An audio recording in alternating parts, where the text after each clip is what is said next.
اور پورے شہر میں ایک ہی چیک قبرستان رہتا سو کون مرے تبھی یہاں آنا سوچ سمجھ میں آئی بات قبرستان ہی ایک ایسی جگہ ہے جہاں کہاں گئے تو بھی آنا پڑتا حضرت ابراہیم بن ادہم کی ٹوپی اٹھا لے کو ایک چور بھاگ گیا انہیں ادھر بھاگیا ابراہیم بن ادہم ادھر آئے اسے تلاش کر لگا لوگاں بولے حضرت دیوانے کہا تمہاری ٹوپی اٹھا لے کو انہیں ادھر بھاگیا تمہیں ادھر جا رہے نا ادھر کہاں جا رہے قبرستان کو جا رہے قبرستان کو کیا کہاں گیا تم یہاں آنا سکنا کہاں گیا تبھی یہاں آنا سکنا ایک پٹھان کو اس کی بیوی بولی کہتے کون بھی پٹھانا رہے تو گرم ہونے کو وہ لطیفے میں پٹھان تھا اس لیے بول رہا ہوں پٹھان کو اس کی بیوی بولی کہتے شادی ہو کو 10 سال مجھے کام تبھی پھرانے بلا لے کو گئے کہہ جی دیکھو جی دوسرے دن مولی صاحبہ تک جوڑوں کو بلا لے کو پھرانے جا رہی تھی کہاں تمہیں پھرانے بلا لے کو گئے کیا اب حد سے زیادہ جورو تانا دیتے کہ نکی نے بولا تو صاحبہ کو ریڈی ہو جاؤ انہیں اٹھی صبح ہی اچھا ناشتہ پکائی کلا دلی 10 سال کے بعد شوہر کو پھرانے کا شوق پیدا ہوا نہ بول کر بہترین کپڑے پہنی فیئر اینڈ لولی لگائی لپسٹک کیا کیا سورنا کی سور گئی اب معلوم نہیں انہیں کام ملالہ کو جاتا انہیں ناشتہ اچھا کر لیا بیوی کو بٹھا لیا سیدھا قبرستان کے پاس لگا وہ کھڑا آ جاؤ پھر لگاؤ جورو بولی دیوانے ہو گئے کیا دیوے یہ پھرنے کی جگہ کیا جملہ بولا دیکھو انہیں پٹھان بولا بے وقوف لوگ یہاں آنے کے لیے مرتے ہیں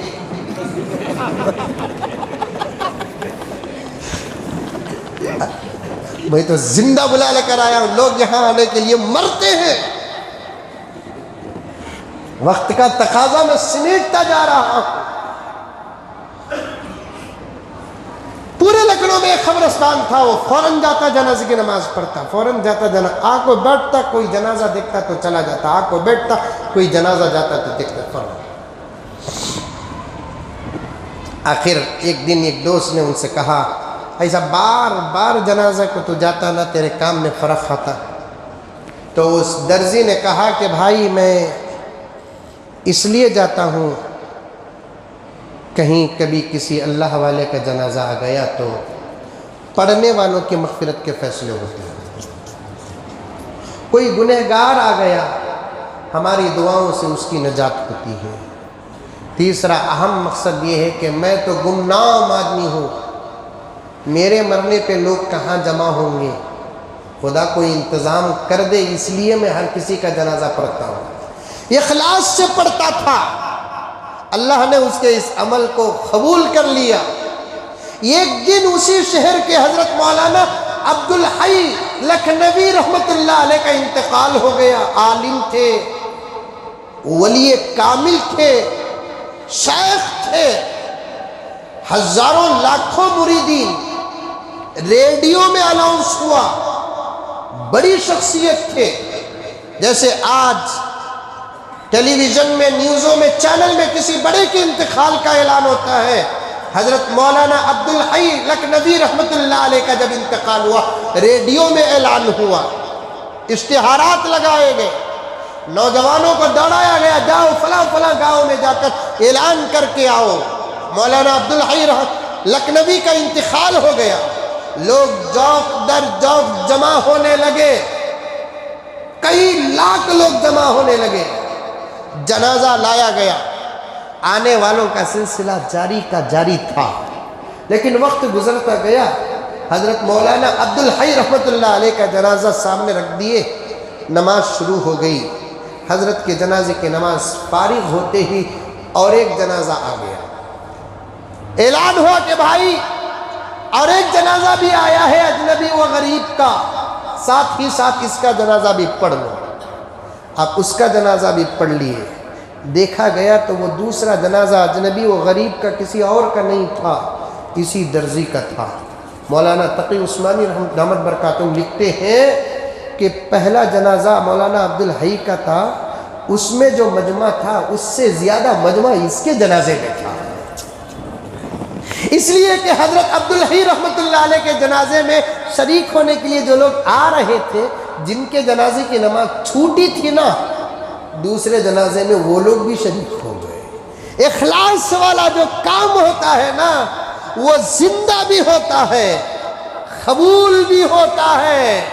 دارالعلوم دیوبند کا یہ کام اخلاص پر مبنی تھا۔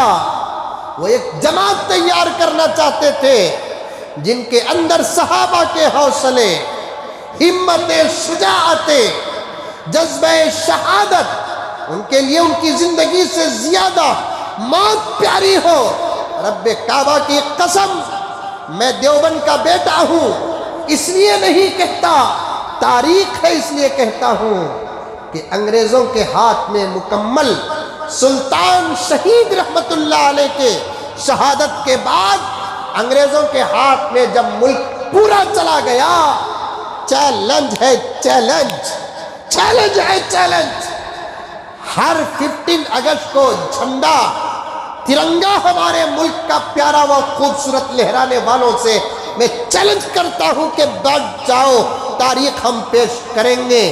حضرت ٹیپو سلطان شہید رحمت اللہ علیہ کی شہادت کے بعد جب ہمارا ملک ہندوستان کشمیر سے کنیا کماری تک، جس میں پاکستان بھی داخل تھا، نیپال بھی داخل تھا، بنگلہ دیش بھی داخل تھا اور بہت بڑا تھا ہمارا ملک، یہ ملک جب انگریزوں کے ہاتھ میں چلا گیا سلطان شہید کی شہادت کے بعد، پھر سے اسے آزاد کرنے کی فکر میرے رب کی قسم اگر کہیں سے اٹھی وہ علماء دیوبند اور دارالعلوم دیوبند سے اٹھی۔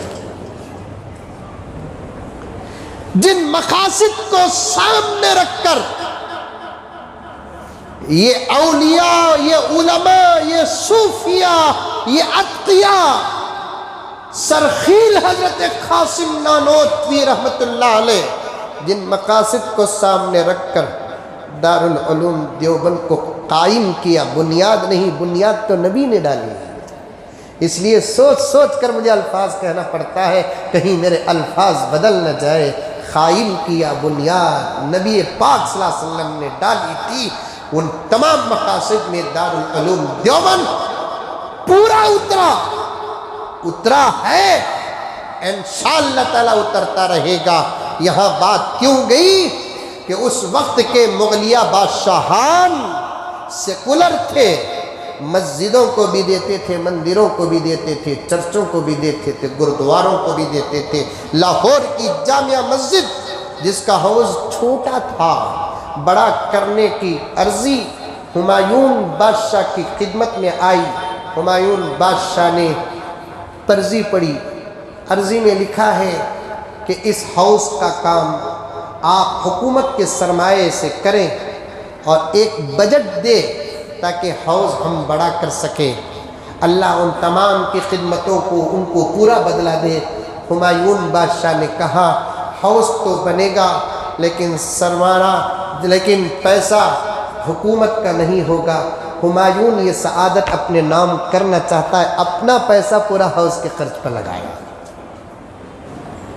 اور دوسری گزارش یہ تھی کہ اس کے افتتاح میں آپ ضرور تشریف لائیں۔ ہمایون بادشاہ نے کہا میری کیا ضرورت ہے، میں اتنا دور آؤں، کہاں دلی اور کہاں لاہور، آپ وہیں کے کسی مولانا کو، عالم دین کو، ولی کامل کو بلا کر آپ حوض کا افتتاح کر لیں۔ نہیں عالم پناہ، آپ ضرور تشریف لائیں، حوض کی افتتاح بھی ہو جائے گی اور آپ کو دیکھنے کے بہت سارے لوگ متمنی ہیں، وہ آپ کو دیکھ لیں گے۔ تو ہمایون نے کہا حاضر تو ضرور ہو جاؤں گا، جو لوگ دیکھنا چاہتے ہیں وہ دیکھ لیں، میں بھی میری رعایا کو دیکھ لوں، لیکن افتتاح میں نہیں کروں گا، آپ کسی اللہ والے سے افتتاح کرا لیں۔ یہی بحث ہوئی تو ہمایون نے کہا جب آئیں گے تو دیکھا جائے گا، مجلس میں جو اللہ والا ہوگا اس سے اس کا افتتاح کرا لیں گے۔ وقت مقررہ پر ہمایون بادشاہ گئے۔ دیکھیے آج جتنے خاص لوگ نماز چھوڑتے ہیں نا، اتنے تو عام لوگ نماز نہیں چھوڑتے۔ مڈل کلاس کے اور ہائی کلاس کے لوگ نمازوں کا جنازہ اٹھاتے ہیں۔ میں نے قریب میں بھی دیکھا، آپ بھی دیکھے ہوں گے، ایک آدمی ہماری گلی میں اچار بیچنے والا آتا ہے اچار بیچتا ہے، میرے لیے بہت اچھا اچار ہے، لیکن ایک مرتبہ اچار کی گاڑی آئی، میں لینا چاہتا تھا، وہ کہنے لگے کہ حضرت یہ خالی بیاگ ذرہ گھر میں رکھ ڈالو حضرت۔ میں سوچا وہ 1 کلو پوچھا تو بیاگ ہی چن رہی ہے نا کہ بھائی نماز پڑھنے کرا جاتا، اچار بیچنے والے کے اندر اتنی نماز کی پابندی ہے۔ آپ دیکھتے نہیں کتنے واٹس ایپوں میں آتا ہے، مچھی پکڑنے والا جہاز میں بیٹھا ہے، نماز کا وقت ہو گیا، وہی نماز پڑھ رہا ہے۔ آج نماز کو قائم جسے لو کلاس کہتے ہیں وہ کر رہے ہیں، مڈل کلاس کے اور ہائی کلاس کے لوگ، جن کو عہدے ملتے ہیں نا، جن کو کرسیاں مل جاتی ہیں، جو لوگ مصروف ہو جاتے ہیں، جو لوگ مشغول ہو جاتے ہیں، جن کے پاس دولت ہے، دکان ہے، فیکٹریاں ہیں، مصروفیت سر چڑھ کر بولتی ہے، وہ بہت نمازوں کو غارت کر رہے ہیں۔ نماز تو سب کے لیے برابر ہے۔ ہمایوں بادشاہ وقت مقررہ پر حوض کی افتتاح کے لیے گئے، ایک لمبا مجمع تھا، بہت بڑا مجمع تھا۔ ہمایوں بادشاہ آئے تھے، علماء بھی آئے تھے، اولیاء بھی آئے تھے۔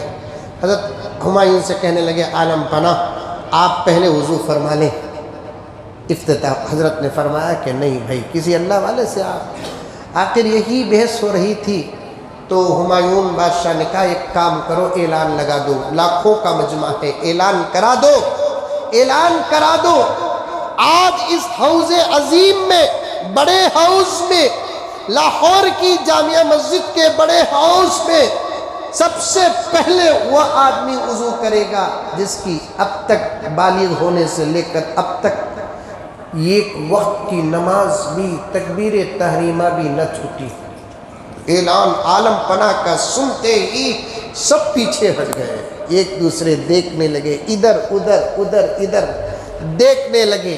وقت نماز کا جا رہا ہے، بادشاہ نے اعلان اور شرط بڑی کڑی لگا دی ہے۔ جب بادشاہ نارمل کہہ رہا تھا تو کسی سے وضو کرا لو، کرا لے تو بہتر تھا، اب تو شاہی فرمان ہے، کوئی آگے بڑھنے کے لیے تیار نہیں۔ آخر خود ہمایوں بادشاہ، اللہ بڑے بڑے درجات عطا فرمائے، سنی بادشاہ تھا، اہل سنت والجماعت سے تعلق رکھنے والا تھا، شیعہ کا بڑا سخت مخالف تھا، اپنے اصولوں پہ بڑا پابند تھا۔ حضرت ہمایوں جب وقت نماز کا چلتا گیا تو پھر مجمع سے خطاب کیا، افسوس ہے میری رعایا میں ایک بھی ایسا نہ نکلا، خیر نماز فوت نہ ہو، شرط بھی نہ ٹوٹے، اللہ کو گواہ رکھ کر کہتا ہوں میں خود بادشاہ ہوں، بادشاہ کا بیٹا ہوں۔ بڑوں کے بیٹے جتنے گرے ہوئے ہوتے نا، اتنے چھوٹوں کے بچے گرے ہوئے نہیں ہوتے۔ بادشاہ کا بیٹا جس کا باپ بڑا ہوتا نہیں، میں عام طور پر بولتا کون بھی گاڑی تیز چلایا تو بڑے باپ کا بیٹا رنگا ہی نہیں، گاڑی کے ہمپا جمپا کیا بھی دیکھتا نہیں۔ ہمایوں نے کہا بادشاہ کا بیٹا ہوں، الحمدللہ میں خود بادشاہ ہوں، پورے ملک کو سنبھالتا ہوں، اللہ کی قسم اور اسے گواہ بنا کر کہتا ہوں کہ بالغ ہو کر 30 سال ہو گئے، آج تک میری ایک تکبیر تحریمہ بھی نہیں چھوٹی، ایک تکبیر تحریمہ بھی نہیں چھوٹی۔ قسم ایک الگ چیز، قسم جھوٹی کھاؤ تو گناہ، قسم کھا کر توڑ ڈالے تو گناہ و کفارہ۔ سنو مسئلہ بتاتا ہوں، قسم جھوٹی کھائے تو گناہ، قسم کھا کر توڑ ڈالے تو گناہ و کفارہ، لیکن جھوٹی بات میں اللہ کو گواہ بنائے تو گناہ نہیں ہوتا، گواہ بنانے والا اسلام سے باہر ہو جاتا ہے۔ مسائل بھی سنو، جھوٹی قسم کھا لیا، خدا نہ خواستہ باٹل ماریا، اللہ کی قسم میں پیا نہیں بولیا، گناہ۔ شرابی آدمی اللہ کی قسم آج کے بعد پیتا نہیں بولیا، پھر پی لیا، گنہگار، ایمان سے دور نہیں ہوا، انہیں کافر نہیں ہوا، لیکن جھوٹی بات میں اللہ کو اگر گواہ بناتا ہے تو انہیں گنہگار نہیں ہوتا، کافر ہو جاتا ہے، اسلام سے باہر ہو جاتا ہے، اب دین میں اس کا کوئی حصہ نہیں۔ فتویٰ سن لو، شادی ہونے کے بعد اگر کوئی آدمی جھوٹی بات میں اللہ کو گواہ بناتا ہے تو پھر وہ کافر بھی ہو گیا، اس کا نکاح بھی ٹوٹ گیا، پھر سے اسے نکاح کرنا پڑے گا۔ سمجھ میں آئی باتیں؟ میرا نکاح ہے بھائی، میں توبہ کر لیا، توبہ ایسا الگ پھرا رہا ہے آج کل، توبہ کر کے تو ایسا کر نہیں سکتے، کیا واشنگ مشین میں ایسے پھرا رہے، توبہ توبہ توبہ۔ توبے کا تعلق الفاظ سے ہے، جو چھوٹے بچوں کو تربیت کرتے سو کان پکڑ ایسا مار توبہ توبہ بول کر، وہ بچوں کے لیے تربیت ہے۔ سو تمہیں بچے کیا، ارے بچے کیا تمہیں، دیکھو سب بھی منڈی ہلاری، بہت بڑے، اپنے آپ کو بڑا بولنا بھی گنہگار ہے، ہمیں بچے بولو نا کیا ہو، چھوٹوں کی تربیت کان پکڑ توبہ مار بول کر بولتے سو۔ توبے کا تعلق ہاتھاں سے پاواں سے نہیں، توبے کا تعلق دل اور زبان سے ہے۔ استغفر اللہ کہنا خود توبہ ہے، استغفر اللہ ربی کہنا خود کیا ہے، یہ توبہ ہے۔ اردو میں بھی بول لے سکتے، اللہ میرے گناہ سے میں توبہ مانگتا ہوں، معافی مانگتا ہوں، یہ توبہ ہے۔ توبہ یہی ہے، توبہ کر لیا گواہ بنا کر، پھر اپنی بیوی کے ساتھ رہ گیا تو پھر وہ حرام رشتہ ہے، ناجائز رشتہ ہے، بچے اصلاً ناجائز پیدا ہونا ہے۔ ہمایون بادشاہ ہونے کے باوجود تکبیر تحریمہ نہیں چھوٹی۔ تھانوی رحمۃ اللہ علیہ فرماتے ہیں حجاج بن یوسف کے بارے میں، حجاج بن یوسف 5 وقت کی نماز کی پابندی کرتے ہوئے روزانہ رات میں 300 رکعت نفل پڑھتا تھا۔ 300 رکعت رے بابا، 300 رکعت۔ آپ کو معلوم ہے حجاج بن یوسف ظالم بادشاہ رہنے کے باوجود بھی یہ جمعے کو قرآن شروع کرتا، آئندہ جمعہ کی فجر سے پہلے پورا قرآن ایک مرتبہ ختم کر دیتا۔ ہر ہفتہ یہ قرآن ختم کرنا اس کی عادت میں شامل تھی۔ آپ کو معلوم ہے ظالم بادشاہ رہ کر بھی حجاج بن یوسف قاری قرآن تھا۔ اس کے دربار میں ایک مرتبہ کسی نے قرآن پڑھ رہا تھا، کوئی قرآن پڑھ رہا تھا، غلط پڑھ رہا تھا۔ حجاج بن یوسف کی حکومت سے پہلے قرآن کے حروف میں زبر زیر نہیں تھے، زبر زیر نہ ہونے کی وجہ سے پڑھنے میں غلطی ہوئی۔ حجاج بن یوسف بڑے دنیا کے عرب کے مشہور قراء کو بلا کر قرآن میں زبر زیر کا کام کرایا۔ تھانوی فرماتے ہیں کہ یہ کام کو جب میں یاد کرتا ہوں تو میں اس کام کو میں جب یاد کرتا ہوں تو مجھے امید ہو جاتی ہے کہ اس کام کے صدقے حجاج کی مغفرت ہو جائے گی۔ ظالم بادشاہ تھا، پھر بھی بڑا نماز کا پابند تھا، قرآن کا پابند تھا اور کچھ اعمال اچھے کرتا تھا، لیکن جب وہ باطل کی شکل میں تھا، حضرت انس دربار پر آئے۔ حضرت انس کے ساتھ اللہ کی مدد تھی، حجاج بن یوسف اس مدد کو شیر کی شکل میں دیکھ رہا تھا۔ مدد کبھی اچھے لوگوں کے ساتھ آتی ہے، دشمنوں کو نظر آتی ہے۔ اللہ تعالیٰ سے آپ دعا کریں کہ اللہ تعالیٰ ہمارے لیے بھی مدد کو اتارے۔ مسلمان اپنے اعمال میں جتنا مضبوط ہوگا اللہ تعالیٰ کی مدد اتنی آئے گی۔ بقیہ باتیں اور محرم کے عنوان پر انشاءاللہ تعالیٰ